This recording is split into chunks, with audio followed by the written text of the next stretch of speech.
Repeat after me.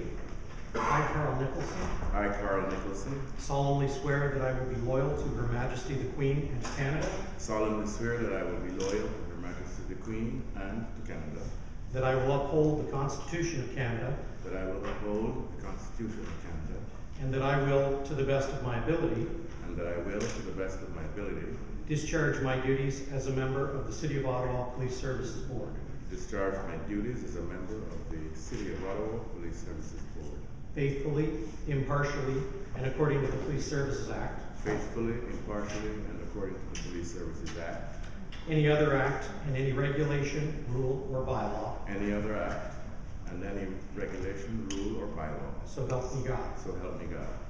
Congratulations.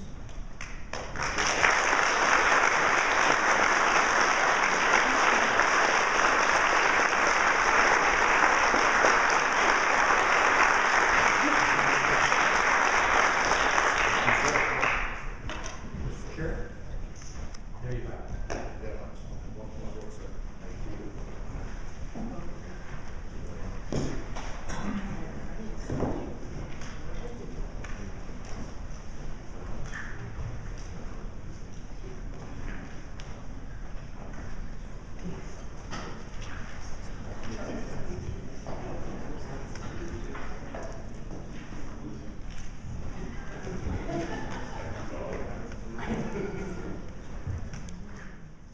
I do have a fair bit of experience working with the police. I've been co-chair with a deputy chief of police of COMPAC, the Community and Police Action Committee, for about 6 years.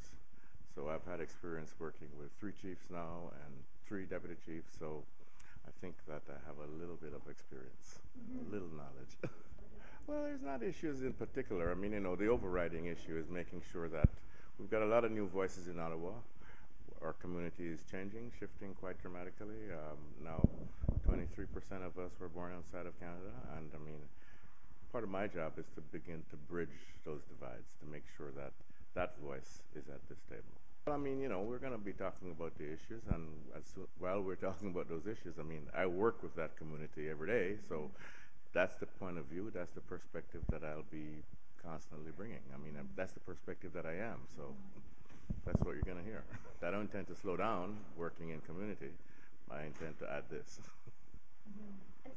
Oh, I feel very good about the opportunity and the privilege to be for public service. It's good to get the kind of recognition that this kind of voice needs to be at this table. I mean, I think you can see who was in the audience. I mean, the minority communities have high expectations of me, so that's going to be one of my problems, how to dampen those expectations. I've already started hearing, but I mean, I don't want to mention any particular issues yet because, that needs time to develop. I don't have a particular personal agenda. I mean, I think the kinds of things that I've been pursuing in general in terms of building bridges between the community and the police, they're well known. That's not changing. It's going to be exactly the same, just I'm going to do it from a different vantage point. I mean, in Ottawa, I can't say we are having a conversation. There is an ongoing conversation. There are several different forums through which these conversations are being pursued. And so, today is just another step, just another small step, in minority communities kind of beginning to kind of demonstrate their potential, because there's a lot of untapped potential there that we need to find ways to unlock. So that's what I'm here for. We're going to see what happens. It's been a good relationship for the most part, but I mean, obviously there's rocky times. But for the most part, it's been a good relationship. And I think the reason for that is that there has been a conversation for a long time. COMPAC, the Community and the Police Action Committee, has existed for 10 years.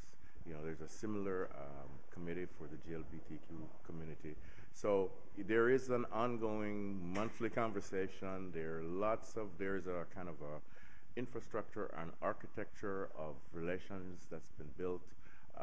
And so these are all outlets for understanding each other and outlets for resolving problems. So, I can't speak to what other communities have, but I know that we have some good stuff, but it's not perfect, and we want it to be perfect.